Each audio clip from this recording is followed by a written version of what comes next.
दक्ष प्रजापति की कई पुत्रियां थीं। सभी पुत्रियां गुणवती थीं। फिर भी दक्ष के मन में संतोष नहीं था। वे चाहते थे उनके घर में एक ऐसी पुत्री का जन्म हो जो सर्वशक्ति संपन्न हो एवं सर्व विजयिनी हो, जिसके कारण दक्ष एक ऐसी ही पुत्री के लिए तप करने लगे। तप करते करते अधिक दिन बीत गए तो भगवती आद्या ने प्रकट होकर कहा, मैं तुम्हारे तप से प्रसन्न हूं। तुम किस कारणवश तप कर रहे हो? दक्ष ने तप करने का कारण बताया तो मां बोली, मैं स्वयं पुत्री रूप में तुम्हारे यहां जन्म धारण करूंगी। मेरा नाम होगा सती। मैं सती के रूप में जन्म लेकर अपनी लीलाओं का विस्तार करूंगी। फलतः भगवती आद्या ने सती रूप में दक्ष के यहां जन्म लिया। सती दक्ष की सभी पुत्रियों में सबसे अलौकिक थीं। सती ने बाल्य अवस्था में ही कई ऐसे अलौकिक आश्चर्यचलित करने वाले कार्य कर दिखाए थे, जिन्हें देखकर स्वयं दक्ष को भी विस्मयता होती रहती थी। जब सती विवाह योग्य हो गई तो दक्ष को उनके लिए वर की चिंता होने लगी। उन्होंने ब्रह्मा जी से इस विषय में परामर्श किया। ब्रह्मा जी ने कहा, सती आद्या का अवतार है। आद्या आदिशक्ति और शिव आदि पुरुष हैं, अतः सती के विवाह के लिए शिव ही योग्य और उचित वर हैं। दक्ष ने ब्रह्मा जी की बात मानकर सती का विवाह भगवान शिव के साथ कर दिया। सती कैलाश में जाकर भगवान शिव के साथ रहने लगी।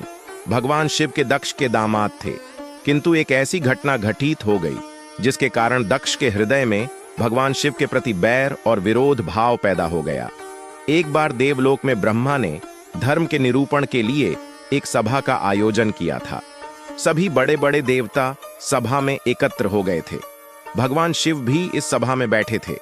सभा मंडल में दक्ष का आगमन हुआ। दक्ष के आगमन पर सभी देवता उठकर खड़े हो गए, पर भगवान शिव खड़े नहीं हुए। उन्होंने दक्ष को प्रणाम भी नहीं किया। फलतः दक्ष ने अपमान का अनुभव किया। केवल यही नहीं, उनके हृदय में भगवान शिव के प्रति ईर्ष्या की आग जल उठी। वे उनसे बदला लेने के लिए समय और अवसर की प्रतीक्षा करने लगे।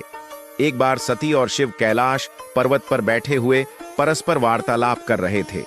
उसी समय आकाश मार्ग से कई विमान कण खल की ओर जाते हुए दिखाई पड़े। सती ने उन विमानों को देखकर भगवान शिव से पूछा, प्रभो, ये सभी विमान किसके हैं और कहां जा रहे हैं?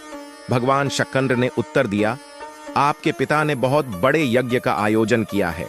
समस्त देवता और देवांगनाएं इन विमानों में बैठकर उसी यज्ञ में सम्मिलित होने के लिए जा रहे हैं।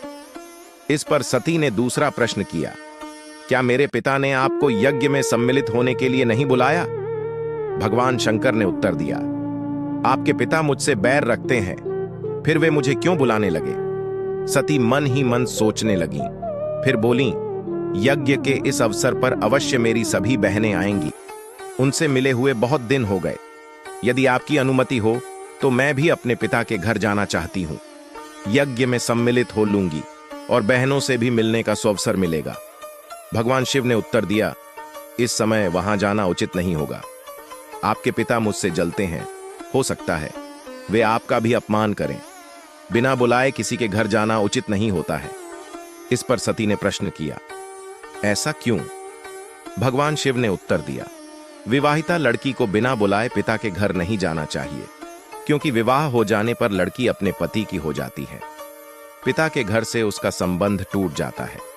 लेकिन सती पीहर जाने के लिए हठ करती रही, अपनी बात बार बार दोहराती रही। उनकी इच्छा देखकर भगवान शिव ने पीहर जाने की अनुमति दे दी। उनके साथ अपना एक गण भी साथ में भेज दिया। उस गण का नाम वीरभद्र था। सती वीरभद्र के साथ अपने पिता के घर गईं। घर में सती से किसी ने भी प्रेम पूर्वक वार्तालाप नहीं किया। दक्ष ने उन्हें देखकर कहा, तुम क्या यहां मेरा अपमान कराने आई हो? अपनी बहनों को तो देखो, वे किस प्रकार भांति भांति के अलंकारों और सुंदर वस्त्रों से सुसज्जित हैं। तुम्हारे शरीर पर मात्र बाघंबर है। तुम्हारा पति श्मशानवासी और भूतों का नायक है। वह तुम्हें बाघंबर छोड़कर और पहना ही क्या सकता है? दक्ष के कथन से सती के हृदय में पश्चाताप का सागर उमड़ पड़ा। वे सोचने लगीं, उन्होंने यहां आकर अच्छा नहीं किया। भगवान ठीक ही कह रहे थे, बिना बुलाए पिता के घर भी नहीं जाना चाहिए। पर अब क्या हो सकता है? अब तो आ ही गई हूं। पिता के कटु और अपमानजनक शब्द सुनकर भी सती मौन रहीं। वे उस यज्ञ मंडल में गईं जहां सभी देवता और ऋषि मुनि बैठे थे तथा यज्ञ कुंड में धू धू करती जलती हुई अग्नि में आहुतियां डाली जा रही थीं। सती ने यज्ञ मंडप में सभी देवताओं के तो भाग देखे, किंतु भगवान शिव का भाग नहीं देखा। वे भगवान शिव का भाग न देखकर अपने पिता से बोलीं, पितृश्रेष्ठ यज्ञ में तो सबके भाग्य दिखाई पड़ रहे हैं, किंतु कैलाशपति का भाग्य नहीं है। आपने उनका भाग क्यों नहीं रखा? दक्ष ने गर्व से उत्तर दिया, मैं तुम्हारे पति शिव को देवता नहीं समझता।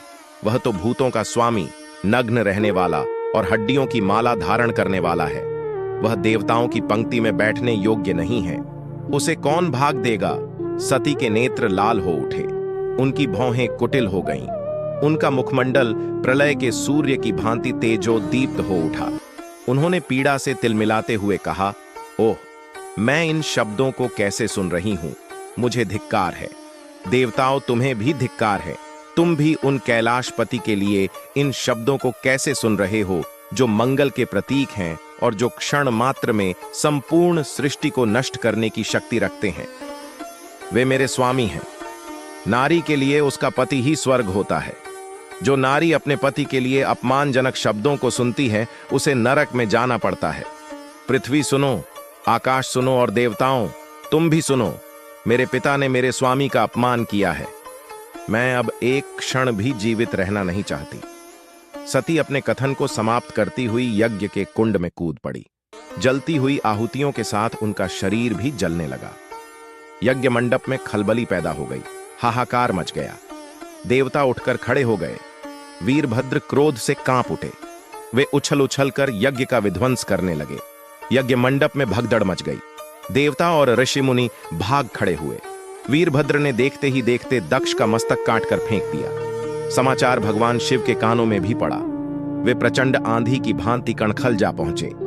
सती के जले हुए शरीर को देखकर भगवान शिव ने अपने आप को भूल गए। सती के प्रेम और उनकी भक्ति ने शंकर के मन को व्याकुल कर दिया। उन शंकर के मन को व्याकुल कर दिया जिन्होंने काम पर भी विजय प्राप्त की थी और जो सारी सृष्टि को नष्ट करने की क्षमता रखते थे। वे सती के प्रेम में खो गए, बेसुध हो गए। भगवान शिव ने उन्मत्त की भांति सती के जले हुए शरीर को कंधे पर रख लिया। वे सभी दिशाओं में भ्रमण करने लगे।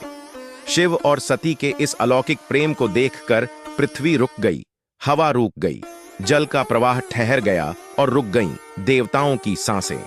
सृष्टि व्याकुल हो उठी। सृष्टि के प्राणी पुकारने लगे, पाहिमाम पाहिमाम। भयानक संकट उपस्थित देखकर सृष्टि के पालक भगवान विष्णु आगे बढ़े। वे भगवान शिव की बेसुधी में अपने चक्र से सती के एक एक अंग को काट काट कर गिराने लगे। धरती पर 51 स्थानों में सती के अंग कट कट कर गिरे। जब सती के सारे अंग कट कर गिर गए तो भगवान शिव पुनः अपने आप में आए। जब वे अपने आप में आए तो पुनः सृष्टि के सारे कार्य चलने लगे। धरती पर जिन 51 स्थानों में सती के अंग कट कट कर गिरे थे, वे ही स्थान आज शक्ति के पीठ स्थान माने जाते हैं। आज भी उन स्थानों में सती का पूजन होता है, उपासना होती है।